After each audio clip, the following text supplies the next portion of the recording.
பொதுமக்களுக்கு வெளிப்படுத்தணும் நம்ம பேசணும். எதுக்கு இந்த பொலிட்டிக்கல் ஸ்ட்ராட்டஜி எடுக்கிறோம்? எதிர்காலம் இல்ல, உடன்படிக்கை ஏற்பட்டு விட்டது. இன்னும் அறிவிப்பு மட்டும்தான் இல்ல. திராவிட முன்னேற்ற கழகமும் திரு மு.க. ஸ்டாலின் அவர்களும் தலைவர், அதிமுகவோட பொதுச் செயலாளர் கூடிய விரைவில் கூட்டணி அறிவிக்க போறாங்க. ஒன்னு உள்ளாட்சி தேர்தல் அப்ப இருக்கும், இல்லைன்னா லோக்சபா தேர்தல் இருக்கும், மக்களவை தேர்தல் இருக்க போகுது.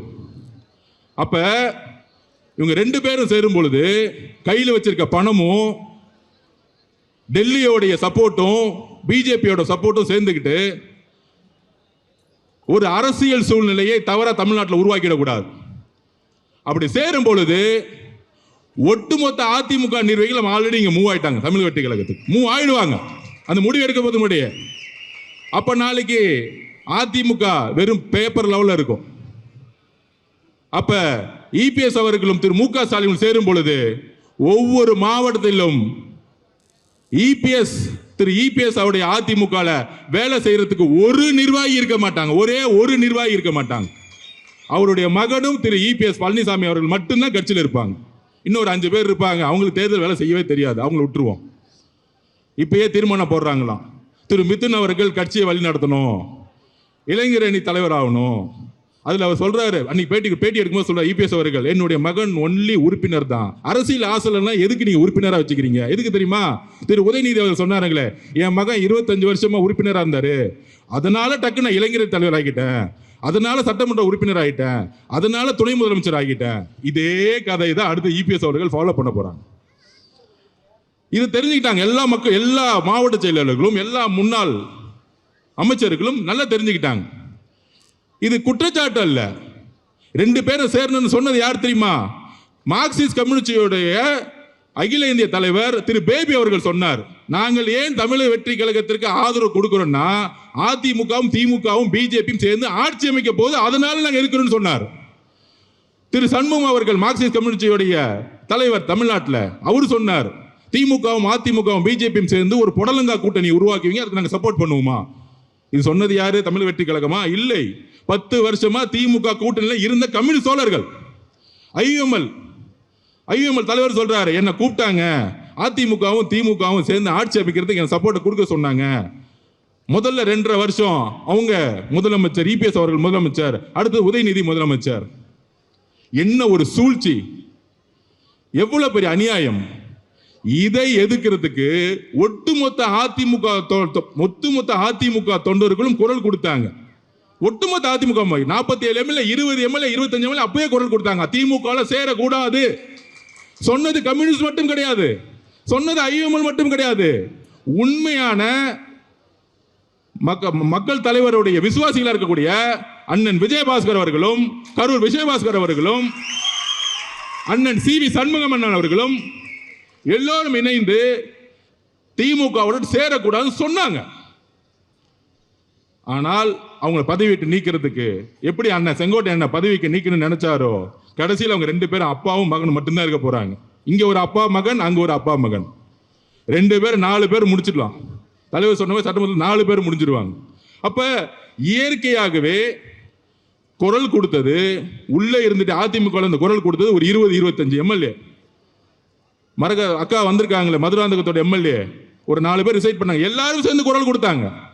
அந்த குரல் கொடுத்ததுடைய வெளிப்பாடு அப்பையும் அதிமுக பொதுச்செயலாளருடைய காதுல உழுவல. அதனாலதான் ரிசைன் பண்ணி தமிழக வெற்றி கழகத்துல சேர்ந்தாங்க தைரியமா. 10 நாள் அவர் எம்எல்ஏ ரிசைன் பண்ண அதுக்கு ஒரு தைரியம் வேணும். அந்த தைரியம் எங்கிருந்து வந்துச்சுன்னா, புரட்சி தலைவி அம்மா கிட்ட நான் வளர்ந்தேன், எனக்கு பேர் வச்சதே புரட்சி தலைவர் தான், அம்மா புரட்சி தலைவர் தான் எனக்கு பேர் வச்சாங்க. மதுராங்கத்தோட எம்எல்ஏ நம்ம சகோதரி சொன்னாங்களே, புரட்சி தலைவர் தான் எனக்கு பேர் வச்சாங்க. எப்படி நான் திமுகவோட சேரும் போது நான் எப்படி அந்த கட்சியில் இருப்பேன்? தைரியமா கையை ரிசைன் பண்ணிட்டு வந்தாங்க. ஆனா நம்மள பார்த்து சொல்றாங்க குதிரை பேர் நடத்துறேன்னு. குதிரை பேர் நடத்துறது யாரு? எனக்கு கரூர் ரொம்ப முக்கியமான ஒரு கணக்கு வழக்கு இருக்கு. அந்த கணக்கு வழக்க முடிக்காம விட மாட்டோம். இதே மன்றத்தில் சொன்னோம், எங்க தலைவரை கை வச்சீங்களா கரூர்ல, எங்க மக்களை கை வச்சீங்களா ஸ்டாலின் அவர்களே, திரு உதயநிதி அவருடைய வாழ்க்கைக்காக எங்களுடைய மக்களை காவல்துறை மூலமா கொன்று குவிச்சீங்களா, அதுக்கான பதில் ஒரு நேரத்தில் நடக்கும். சட்டம் தன்னுடைய கடமையை செய்யும். அப்ப கரூர்ல எந்த மாதிரி சூழ்ச்சியை உருவாக்கினார் அது கண்பட பார்த்தவர் நம்மளுடைய அண்ணன் விஜயபாஸ்கர் அண்ணன். எல்லாம் வரும், எல்லா உண்மைகளும் வரும். இதை மறைக்கிறதுக்காக தான் இப்ப இந்த 10 நாளா தமிழக வெற்றி கழகத்தில் எம்எல்ஏவை விலை கொடுத்து வாங்குறதுக்கு 50 கோடி ஆஃபரா. போன் அடிச்ச உடனே போலீஸ்க்கு இன்ஃபார்ம் பண்ணிட்டார் நம்ம எம்எல்ஏ. திராவிட முன்னேற்ற கழகத்தின் திரு மு.க. ஸ்டாலின் அவர்களே, எங்களுடைய ஒரே ஒரு வேட்பாளரை நீங்க விலை கொடுத்து வாங்க முடியல. அதை ஞாபகம் வச்சுக்கோங்க. ஒரு வேட்பாளரை 234 233 பேர் தாக்கல் பண்ணி நின்னாங்க எலெக்ஷன்ல. உங்களுக்கு காசு கொடுத்து வேலை செய்யறதுக்கு, காசு இல்லாம வேலை செய்யறதுக்கு இன்னும் திமுக ஒன்னும் தெரியல. இங்க இருக்கக்கூடிய அதிமுக தொண்டர்கள் ஒருத்தரும் காசுக்காக இங்க வரல. புரட்சி தலைவர் அம்மாக்காக, புரட்சி தலைவர் எம்ஜிஆருக்காக உட்கார்ந்துட்டு இருக்காங்க. அப்ப நீங்களும், அதாவது திமுகவுடைய தலைவர் மு.க. ஸ்டாலின் அவர்களும் எடப்பாடி பழனிசாமி அவர்களும் சேர்றதுக்கு முன்னாடி is a political stand, it's a political strategy. எங்களுடைய தலைவர் சொல்லிட்டாரு, ஒட்டுமொத்த அதிமுகவுடைய உண்மையான புரட்சி தலைவருடைய எம்ஜிஆருடைய விசுவாசிகளும் அம்மாவோட விசுவாசிகளும் தாவேகவில் இணைக்கப்பட வேண்டும். It's a declare. இது ஒரு தலைமைக்கான நம்பிக்கை, ஒரு தலைவருக்கான நம்பிக்கை, தன்னுடைய எதிர்காலத்துக்கான நம்பிக்கை தமிழக வெற்றி கழகம் என்பதை அதிமுகவுடைய கிளை, ஒன்றியம், மாவட்டம், நகரம், எம்எல்ஏ, முன்னாள் அமைச்சர்கள் எல்லாரும் ஒன்றிணைந்து இன்னைக்கு வர ஆரம்பிச்சுட்டாங்க. வேற எந்த எதிர்பார்ப்பும் கிடையாது. தமிழக வெற்றி கழகத்தெல்லாம் திமுகவும் அதிமுக உடைய பொதுச்செயலாளர் அடிச்சு வச்சிருக்க மேல காசுல இங்க கிடையாது. நாங்க எளிமையா இருக்கிறோம். இன்றைக்கும் அமைச்சர்கள் ₹1 ஒரு துறையில வாங்கல. ஒரு துறையில ஒரு இடத்துல ஒரு அமைச்சர் காசு வாங்கிட்டாங்க. சொல்லுங்க பாப்போம் திரு மு.க. ஸ்டாலின் அவர்களே. அப்போ ஒரு மாற்றம் உருவாகிட்டு இருக்கு தமிழ்நாட்டில். இந்த மாற்றத்தை மக்கள் சந்தோஷமா மகிழ்ச்சியா அனுபவிச்சுட்டு இருக்காங்க. எந்த டிபார்ட்மெண்ட் போனாலும் ஊழல் இல்லையே. ஆன்லைன்ல பட்டா கிடைக்குது, டிடிசிபி போனா அப்ரூவ் கிடைக்குது, ரிஜிஸ்ட்ரேஷன் டிபார்ட்மெண்ட் போனா காசே இல்லாம இன்னைக்கு இல்ல நிலம் வந்து பதிவு பண்றாங்க. நெடுஞ்சாலை துறையில ஊழல் தூக்கி எறிஞ்சிருக்கும், பொதுப்பணித்துறையில் ஊழல் தூக்கி எறிஞ்சிருக்கும், போக்குவரத்து துறையில ஊழல் கிடையாது. அப்ப மக்கள் மகிழ்ச்சியா ஆகிற நேரத்தில் ஒரு சூழ்ச்சி செஞ்சு இந்த மாதிரி செந்தில் பாலாஜி அவர்கள் இந்த மாதிரி பழைய அமைச்சர்கள்ட்ட எல்லாம் காசு 10,000 கோடி 20,000 கோடி இருக்கு, விலைக்கு வாங்கி ஆட்சியை கவுக்க முடியுமான்னு பாக்குறாங்க. அப்ப இந்த ஆட்சியை கவுக்கிறதுக்கு காசை இறக்க பாக்குறாங்க. எங்களுடைய தலைவரை நானும் சரி, அண்ணனும் சரி, அமைச்சர்களும் சரி, ஒரு துரும்ப கை வச்சீங்கன்னா மொட்டை தமிழ்நாடு எந்திரிக்கும். எழுதி வச்சுக்கோங்க. இன்னொரு தேர்தல் வந்துச்சுன்னா திமுக 234 தொகுதியும் டெபாசிட் பண்ண நாங்க தேர்தலை பார்த்தலாம் பயப்படல. ஆட்சியை ஸ்டெபிலிட்டி பண்றதுக்கும் ஸ்ட்ரென்தன் கொடுக்கறதுக்கும் எல்லா இடத்திலும் எங்களுடைய பொலிட்டிக்கல் ஸ்ட்ராட்டஜி இருக்கும். இதுதான் எங்களுடைய பொலிட்டிக்கல் ஸ்ட்ராட்டஜி. திமுகவும் அதிமுகவும் பிஜேபியும் சேர்ந்து டிக்ளேர் பண்றதுக்கு முன்னாடி அதிமுகவுடைய ஒட்டுமொத்த நிர்வாகிகளும் ஒட்டுமொத்தமாக இணைவார்கள். இதுதான் பொலிட்டிக்கல் ஸ்ட்ராட்டஜி. எல்லோரும் இயற்கையா இணைய போறாங்க. அப்ப கரூருங்கிறது எங்களுடைய 41 குடும்பத்துக்கான எங்க தலைவர் கரூர் வரும் பொழுது, கூடிய சீக்கிரத்தில் கரூர் வரும் பொழுது எங்க தலைவருக்கு என்ன பண்ணணும்னு தெரியும் எங்களோட உறவுகளுக்கு. அப்ப இது வரைக்கும் அண்ணன் விஜயபாஸ்கர் கரூர் விஜயபாஸ்கர் கேட்டுக்கிறேன், அண்ணன் இந்த கரூர் மக்களை பணத்தாலையும் ரவுடிசத்தாலும் பிடிச்சி வச்சிருக்காங்க. எங்களுடைய மாவட்ட செயலர் இங்க மதி இருக்கிறார். இந்த சூழ்ச்சி வளையத்துல செந்தில் பாலாஜி வேணுக்குன்னு எஃப்ஐஆர் போட்டு ஜெயில தள்ளினார் எங்களுடைய மதிய. மிகப்பெரிய தியாகம். தமிழக வெற்றி கழகம் ஈஸியாலாம் ஜெயிக்கல. கரூர் சூழ்ச்சியை உருவாக்குனாங்க, திட்டம் போட்டு உருவாக்குனாங்க, திட்டம் போட்டு ஸ்டாம்பேட் ஆகணும் உருவாக்குனாங்க கரூர் காவல்துறை வச்சு. கடைசி 15 நாள்ல ஏன் எங்களுடைய தலைவர் எல்லா ஊருக்கும் போகணும்னு தெரியுமா? உங்களுக்கு உண்மையை சொல்றேன். எந்த இடத்துல காவல்துறை சப்போர்ட் இருக்கோ அங்க மட்டும்தான் பிரச்சாரம் போக முடிஞ்சிச்சு. திருப்பூர்ல போகும்போது காவல்துறை சப்போர்ட் இல்லை.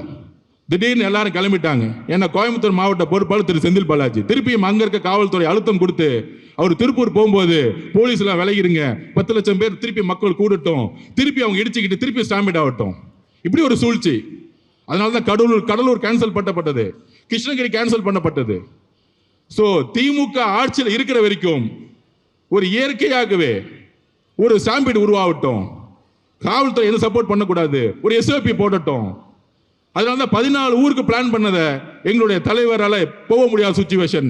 நிறைய டிஸ்ட்ரிக்ட்ல காவல்துறை சப்போர்ட் கிடையாது. இந்த உண்மையெல்லாம் மக்களுக்கு தெரியுமா? தெரிய வைக்கணும். ஆட்சியில் இருக்கும்போது காவல்துறை எஸ்பியா இருக்கும் பொழுது யார் யாரெல்லாம் 2000 போலீஸ் பர்மிஷன் கொடுக்குறேன்னு சொல்லிட்டு தலைவர் போகும்போது எல்லாரும் விலகி போயிடுவாங்க. போலீஸ் கடைசியில் ஒரு 10 லட்சம் மக்கள் நிற்கும் போது ஏதாச்சும் ஒரு திருப்பியும் வந்து பிரச்சனை ஆச்சுன்னா திருப்பியும் தூக்கி பழைய தூக்கி எங்களோட தலைவர் மேல போட்டுருவோம். இந்த கேவலமான அரசியலை செய்து திமுக. அதனால்தான் கரூருடைய இறப்புக்கு பின்பு தமிழகத்துடைய ஒட்டுமொத்த தாய்மார்களும் ஒன்று திரண்டாங்க. எங்க தலைவர் பின்னாடி இளைஞர்கள் ஒன்று திரண்டாங்க.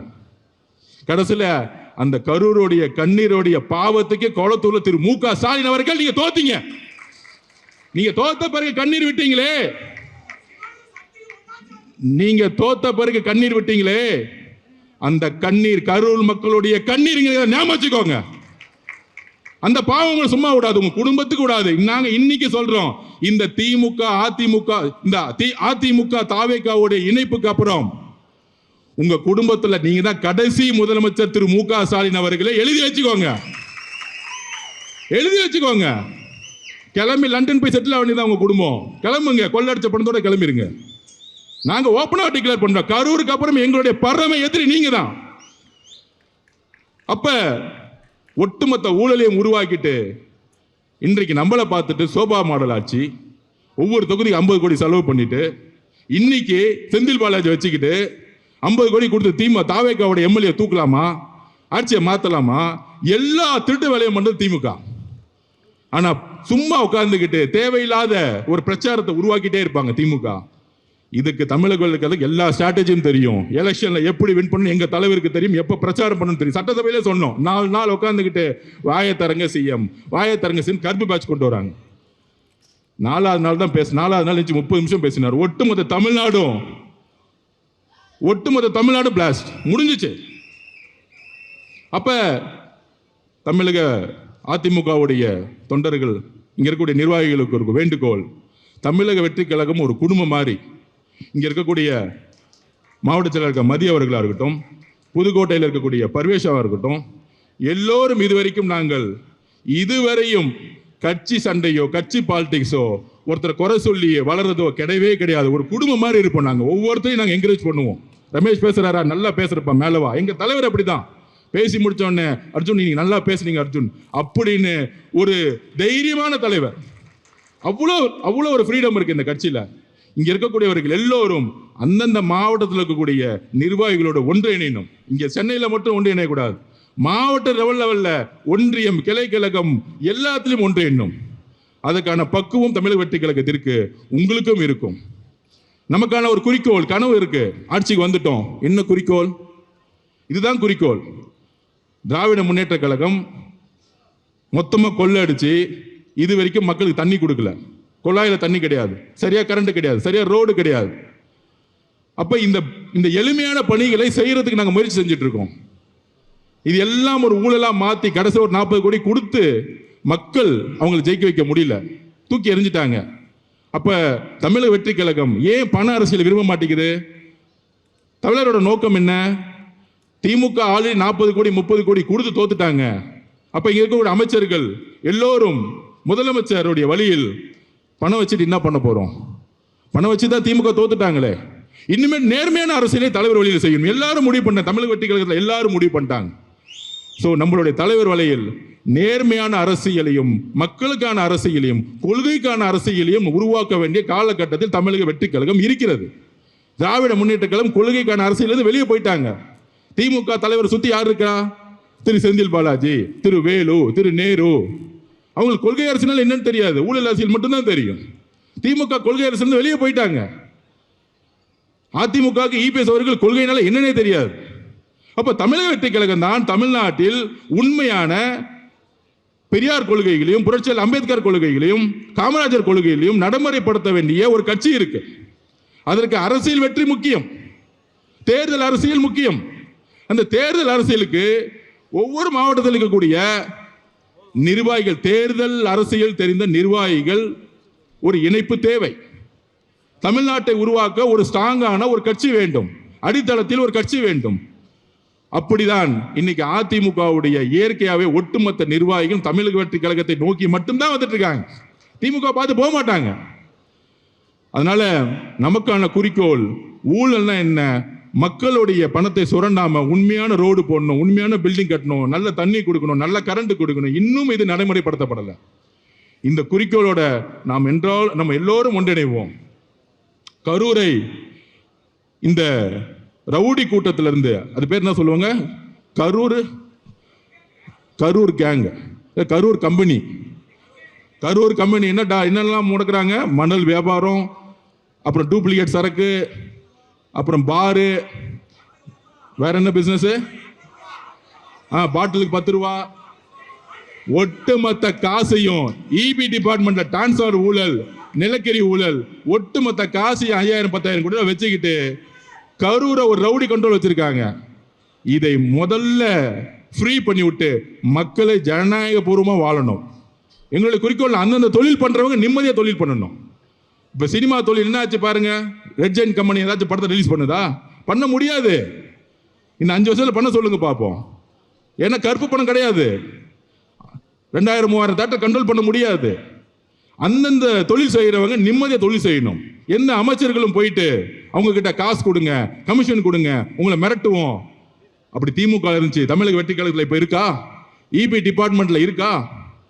ஒரு ஊழல் கிடையாது. பொதுப்பணித்துறை, நெடுஞ்சாலைத்துறை, அந்தந்த தொழில் நிறுவனங்கள் அவங்க தொழில் அமைதியா செய்யணும், நேர்மையா செய்யணும்.